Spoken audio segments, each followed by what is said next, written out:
What's going on YouTube? Warstorm here. Today I'm going to bring you guys something a little bit different. It's going to be a live stream where I'm going to be showing you guys, showcasing you guys some of the hand play testing. I'm going to be doing some play testing and answering some of your guys' questions. The picture may not be as clear as it usually is because it is a live stream, so my camera might not appear as clear as usual. But I'll go ahead and show you guys. First off, I'll probably show you guys how I actually shuffle, because this is something you might find interesting. So typically, from my experience playing Dark World several formats ago, like a long time ago, almost 3 years, I always noticed that with Dark Worlds, when I would shuffle, I wouldn't, properly pile shuffle, and my spells would be stacking up. When I would draw my hands, they'd be ass. So what I started doing is I actually started doing this pile shuffling method, which basically, I kind of learned it on my own. You basically shuffle it, you do 2 piles of, you do 4 piles of 8, then do that, like this, and then you do the same thing with the other pile, and just shuffle them together. I tend to find that the hands tend to be better with this, and then I find it tends to be better this way, in my personal experience, and usually I'll just either stack them or shuffle them together like this. It's a little time consuming, and I do it between every single round because I just find it's better that way. And you want to do this, the main reason you do this is because it avoids you getting card stacking and getting brick hands. It's a shuffling method I learned on my own. I find that Team Innovation Yu-Gi-Oh! Uses this method as well. It prevents you from stacking, so yeah. So anyway, so we'll go ahead and let's see. Ooh, Odd Eyes Fusion, that's not a nice card to see. Okay. So this is not exactly the best hand or the most workable hand, but one of the things, if you have a hand like this in Magicians where you have Odd Eyes but not a lot of other pieces to play with, you probably want to put Odd Eyes in the Pendulum Zone and then use Pendulum Call to ditch a resource you don't need. Because we have Odd Eyes Fusion, though, I think the better, there's not a lot we can really do with this hand, but what I'd probably do is I'd activate Pendulum Call first, then sending Dragon Pit to the graveyard, because we're going to search Oath Dragon Magician and we're going to Pendulum Summon him and add the Oath Dragon back. Let me find it. Oath Dragon. We're going to search Oath Dragon and our Dragon Pit Magician, and we're going to use Oath Dragon. We're going to Pendulum Summon Oath Dragon, and then I only play other. There we go. And then you would send your then you would set Odd Eyes, and then set Dragon Pit Magician Pendulum Zone.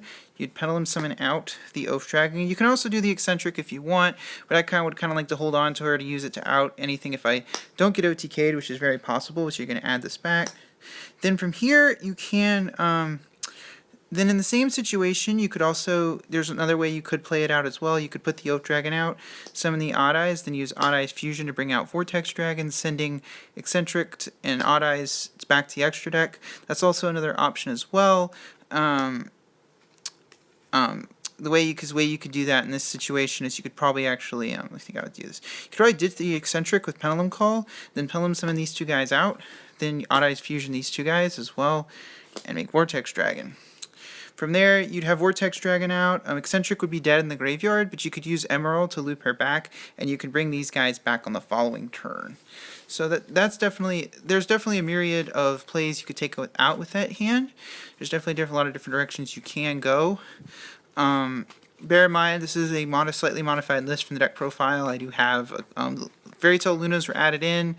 Odd Eyes Pendulum Dragon, one of them was taken out. I ended up bumping it down to 2, and I put in Pendulum Fusion. So this is a 42 card version, a little bit bigger than you might stay your standard. Most people play 40 card decks. Okay, so with the hand now I didn't notice I didn't pile shuffle in this situation, so the hand kind of stacks a little bit differently. But anyway, so with here you've got a pretty good hand. You have the Pendulum Sorcerer who can, which does conflict a little with Pendulum Call, but we do have the Oath Dragon Magician in our hand. So there's a lot of different directions you can go. You don't necessarily have to. The important thing to remember with this deck is that you want to hold your Pendulum Call as long as possible, because if you go Pendulum Call and your opponent Ghost Dashes it, you actually go -1 because you're ditching another card and they've negated it. So essentially you've only got 3 more cards in hand to work with going first. So in a lot of situations with this deck, you want to hold because the deck does so much searching, you can typically hold on to your Pendulum Call as late as possible. So that's one of the things we're going to do in this situation. So we're going to normal summon our Skull Cobra Joker and activate his effects. We're going to search our deck for our Wisdom Eye Magician. Then we are going to go ahead and activate Wisdom Eye in the Pendulum Zone along with our Dragon Pit Magician. We're going to activate Wisdom Eye's effect, sending going to activate Wisdom Eye's effect, setting an Oath Dragon Magician into our Pendulum Scale. We're going to activate Oath Dragon Magician's effect to add the Wisdom Eye right back to our hand. So now we have three more cards to work with. The important thing to remember is now that you've activated Oath Dragon's effect, you cannot use Pendulum Call. So if you do still want to use Pendulum Call to follow up from here, you can't use Oath Dragon's effect to add the Wisdom Eye back. It's very important to remember that Pendulum Call has that restriction on the bottom that says you can't activate it if you've already activated a Pendulum Magician's effect this turn. So from here, you can actually go ahead and follow up with your Pendulum Summon. So you're going to special summon. You can go ahead and special summon these two guys. So from here, Oath Dragon's not going to activate, but Sorcerer's going to activate. So you can pop a myriad of cards. Typically what I do is I like to pop my scales. So I'm going to go ahead and pop my scales and search 2 Performapals from our deck. Add 2 Performapals with different names. So you can add this. You can add another Joker, which is what I'd usually do. I'd add a second Joker, and because you already have the Wisdom Eye in your hand, so you can follow up from there. And then you can search the either Unicorn or Light Phoenix. I like to search Unicorn because the deck doesn't have, this build only has 4 high scales, so it's kind of nice to have access to that extra high scale. Obviously that's going to change with the future support. And from here, you could probably overlay these two for any rank 4, defensive rank 4. I don't play Rafflesia in this list, but if you're playing like Dark Holes, typically my rank 4 of choice right now is Abyss Dweller. But it's very matchup dependent. I don't have a lot of defensive rank 4s in this list, but you could also play, I used to play Rafflesia. You could main deck like a Bottomless and a Floodgate Trap Hole, but I just don't like doing that anymore because I had bad memories of it bricking. So from there you actually have an Abyss Dweller, and then you have myriad of follow-up plays for the next turn. You can use Pendulum, if you can normal summon the Joker, you can have the Wisdom Eye and then have a Joker to search whatever you need. You could have Pendulum Call as well, ditching the Odd Eyes that can be added back with the Oath Dragon Magician that's in our extra deck. And from there you pretty much have a lot of different options you could go with. The one thing I will say, the deck doesn't have a lot of good turn 1 boards, so we're gonna show you guys what I would do on a turn 2 situation. Because a lot of times the way I think this deck, his greatest strength is being able to put a lot of damage online quickly. So we'll go ahead and shuffle back. And we'll do a hand where I would go first. I would be going second in this situation. Well, let's just say we're not going to make a lot of assumptions about our opponent's board. Myriad, hardest war of the day, yes. Like, Myriad is just a fancy way of saying you have a lot of things you can do. You have lots of options. I was in college, I wasn't an English major, but I was really good at writing papers, and I'm very good with words. I used to be like, I find what the term is called etymology. It's basically like what we're learning the roots of words, and I find it very interesting. I'm not good enough to ever do English on a high enough level, but I find it I do find the study of where words come from fascinating. There we go. You have a lot of Myriad's just a fancy way of saying you have a lot of options. You have a lot of things you can do. And I'm probably going to have to Google that later to make sure I'm using the word correctly. There we go. Boop.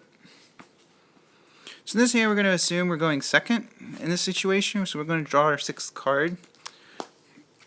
So right away, we see the Luna. Okay, so Luster Avian. Okay. So right away, and if we were going first, this would actually be a really solid hand because we'd have Pendulum Call to ditch the Dragon Pit Magician to set our Pendulum Scale. We also have the Fairy Tale Luna and the Avian in our hand. Luna's actually really, and what we would, so if I was going first this hand, I'd normal summon Luna, search a second Luna, then use Pendulum Call, ditch Dragon Pit, and then set my Pendulum Scales, and then Pendulum summon out the Avian. And from there, you'd also be holding the luster in your hand. You'd be holding the luster in your hand as well. You'd probably want to, and then from there, you actually would have 2 Lunas and and this Valley Apex Avian. So if your opponent, you have two ways to deal with your opponent's extra deck, and you also have the Avian that can put a lot of pressure. Zodiacs just don't have a monster big enough. Like a pure Zodiac variant does not have a monster big enough to beat over this. So most of the time they're either going to have to kaiju it, or if you have that kind of board with double Luna Avian, Zodiacs are going to have a bad time because, yeah, they can negate, like, they don't really want to send their second Broad Bolt just to negate a Luna. So you can put a lot of pressure on them to out their stuff, definitely. But we're going to assume we're going second. So we're going to draw the second card. That is our Dragon Caller Magician. So in this situation, if I was going second, the first thing I would do is, typically, like I said earlier, you'd want to hold the Pendulum Call as long as possible because you don't want it to get Ghost Dashed. The important thing is, like, you want to hold it. So you would activate Normal Summon Luna and activate her effect to try to see, like, and typically that's the first thing I like to do if I have a Normal Summon in my hand in this deck, because I want to be able to see what my opponent has, see if I can bait it out. From there, if they have something like Crystal Wing, you could also lose Luna's effect targeting that Crystal Wing to seeing if you could bait out the negation, because even if they negate it, fine, you have the second Luna in hand to Pendulum Summon back. If they do send the monster from the extra deck, that's fine too, because you have the second one in hand to get rid of it. Most of the time, a lot of the top tier decks, Zodiacs do run multiples of all their seed monsters, like Trident. Most of the time, when this hits the board, they're going to have to answer it right when it hits the board. And, yeah, they can pop it with Dryden, but that really doesn't accomplish very much, to be completely honest. So from here, you'd probably activate the Pendulum Call. You'd activate the Pendulum Call, sending the Dragon Caller Magician to the graveyard to search your deck for a Pendulum Scale. We already have the Dragon Pit Magician in our hand. So this might seem like a little bit of an awkward play, but I'm going to search Wisdom Eye Magician. And I'm going to search... where is it? Oath Dragon Magician. The reason I'm searching Wisdom Eye here is because I have the Luster in hand. So what you'd want to do is you'd want to Pendulum Summon the Wisdom Eye and the Luster, depending on how many back rows your opponent has. You don't want to Pendulum Summon too many. But you also do have the Oath Dragon and the Dragon Pit in your scales, so you can send the other Magician to the graveyard to clear back row as well. But personally, what I would do, like in an ideal world, was I'd Pendulum Summon for these four guys. Then I would send the Luster and the Wisdom Eye to the extra deck to Synchro Summon for Ignister. And Ignister obviously does Ignister things, but in this situation we have used our Pendulum Call, so maybe we have used our Pendulum Call, so there's not really a lot of things you actually thinking about it. Making Ignister is probably not the best thing in this scenario because our Pendulum Scales can't be popped. So, do I want to search actually, let me go back, make sure you do this right. So, okay. Instead of searching the Wisdom Eye, since we cannot pop our scales, you'd probably want to search the Oath Dragon instead. Boop. Then you'd Pendulum Summon the Oath Dragon. Then you'd add this back. There we go. You wouldn't want to, and you'd probably want to hang on to the Luster if I'm completely honest, because my theory is I want to keep the Luster in my hand as often as possible because I don't want my opponent interrupting my stuff. And from here, you can basically use, if you have the two Lunas out, and they try to have a way to answer the Luna, you could chain Avian in response to negate that and make sure your Luna will go off. Now, ideally, you want to at least keep the Lunas on board because you can use them for a rank 4 play. But here, with these three monsters, you're kind of seeing the power this deck can have with Luna has, because these two monsters in tandem put a lot of pressure on your opponent, both going first and second. If you're going first, if you have multiples of these out and the Avian, it puts a lot of pressure on any deck that relies on the extra deck. If you're playing against dinosaurs, it's not going to do a ton, depending on what monster you're targeting with it. But if you're playing against a Zodiacs or any extra deck reliant deck, it's really solid. Not sure on how good it will be going into Link format because, Decode Talker can just negate this, but I don't know how many Decode Talkers we're going to be staring down. We'll have to see. But so that's pretty much a standard. If you do open with Luna and Avian, that's pretty much how you would play it out, in my opinion. But you're kind of in this video, you're kind of seeing the power they can have if you do happen to open both of them turn 1.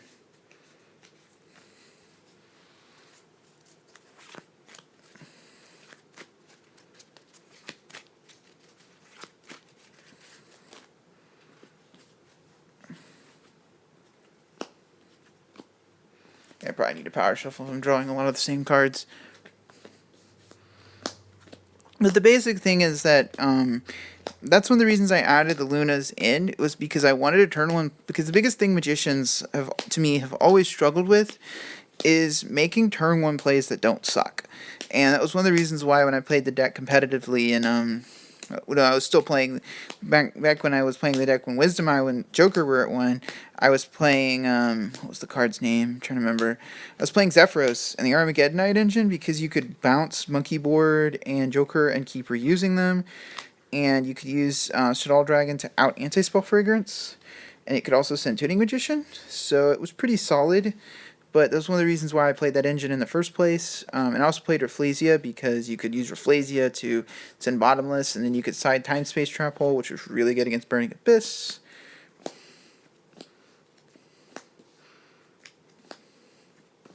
Okay, this is actually would be a really good hand going second as well as first. Because then your 6th card. Oh, then we have Dragon Pit. So this is actually pretty solid. So here you do have the Duelist Alliance, but you have a lot of options of what you can search off it. You can search Pendulum Call, but you also have the Wisdom Eye in hand, so maybe you want to search something else. Like Pendulum Fusion, which actually is a card I think it would be better in this situation going second. So the first thing I would probably do is, depending on what my opponent has, I would either play Searching Eccentric in the Pendulum Zone or the main or the Monster Zone.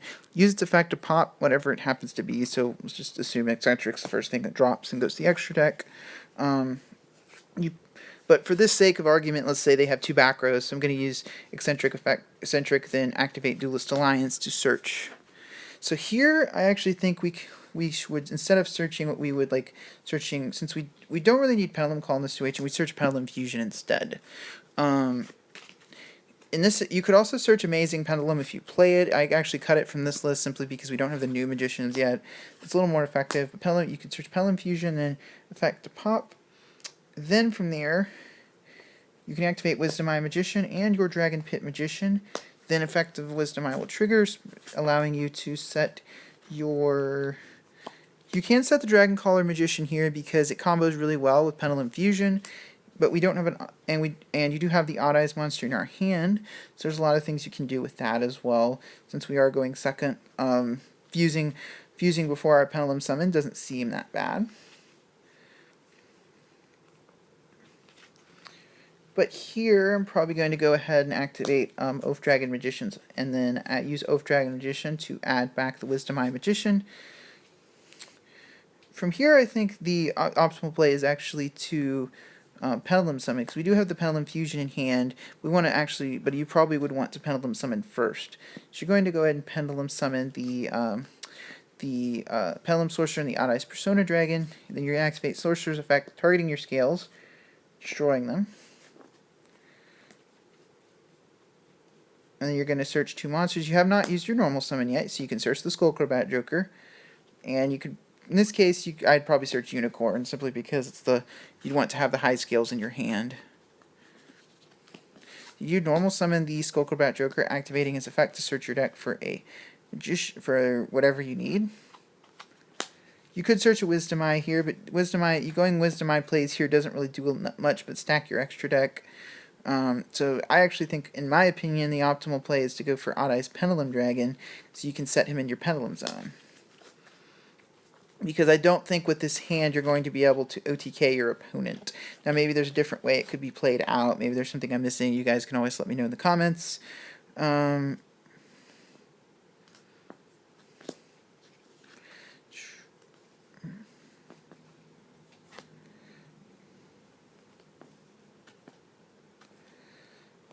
I actually think a better place. So I'm going to activate Wisdom Eye Magician, and then activate the Unicorn. The Wisdom Eye is going to ping himself back to the extra deck.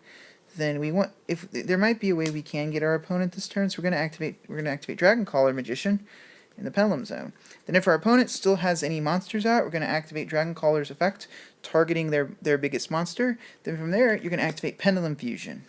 So Pendulum Fusion is an interesting card. You can actually use it if you have 2 cards in your Pendulum Zones. You can use them as the fusion material. So here we're going to fuse our Dragon Caller Magician and our Odd Eyes Unicorn that are in our extra deck, that are in our Pendulum Zones, as the fusion material to summon out Odd Eyes Vortex Dragon. If you wanted to go for Starving Venom, you could, but Odd Eyes Vortex is much better here. So we're going to use Odd Eyes Vortex Dragon's effect to target another monster they have to bounce it to the hand.